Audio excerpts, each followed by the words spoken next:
2026 సంవత్సరం అగ్నిమాపక వారోత్సవం సందర్భంగా అగ్నిమాపక సంస్థలో పనిచేస్తున్న ఆఫీసర్స్, మెన్ సిబ్బంది అందరికీ హృదయపూర్వక అభినందనలు, శుభాకాంక్షలు.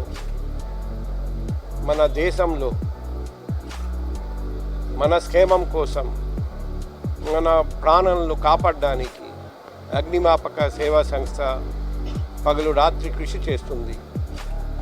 పోయిన సంవత్సరము కూడా ఇద్దరు ప్రాణాలను కాపాడడానికి ప్రయత్నం చేస్తూ ప్రాణత్యాగం చేశారండి అగ్నిమాపక సేవా సంస్థ నుండి.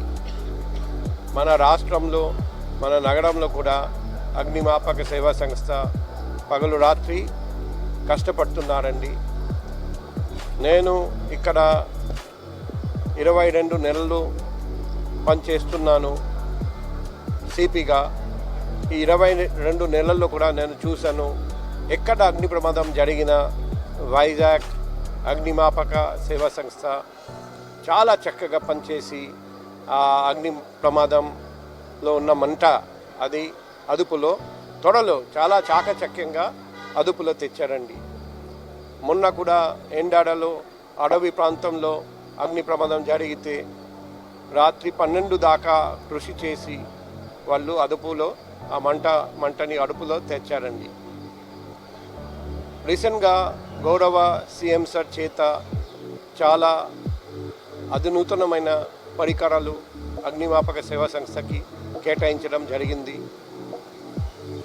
2025 సంవత్సరంలో సెంట్రల్ గవర్నమెంట్ మరియు స్టేట్ గవర్నమెంట్ 222 కోట్లు ఈ డిపార్ట్మెంట్కి కేటాయించారండి. మన వైజాగ్ నగరంలో ఇప్పుడు చూస్తే కాపులుప్పాడ, సింహాచలం మరియు ఎండాడలో 3 కొత్త ఫైర్ స్టేషన్స్ ఏర్పాటు చేయడం జరుగుతున్నది. ఫైర్ డిపార్ట్మెంట్ సిబ్బంది వెల్ఫేర్ కొరకు కూడా చాలా వెల్ఫేర్ మెజర్స్ తీసుకుంటున్నారండి. రీసెంట్గా రక్షణ వెల్ఫేర్ స్కీమ్ కింద వాళ్ళ లోన్ లిమిట్ కూడా పెంచడం జరిగింది.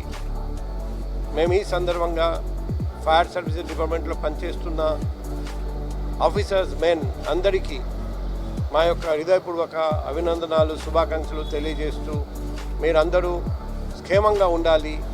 ఇదే మాదిరిగా చిత్తశుద్ధితో పబ్లిక్ కోసం పగలు రాత్రి పనిచేయాలి. What you are doing, you are giving up your today for our tomorrow. రేపటి కోసం ఫైర్ సర్వీసెస్ డిపార్ట్మెంట్ మన క్షేమం కోసం ఇలాగే త్యాగం చేస్తున్నారు. మనం అందరం ఫైర్ సర్వీసెస్ డిపార్ట్మెంట్కి చెప్పాలి, hats off, kudos to you. Thank you fire services department. Thank you.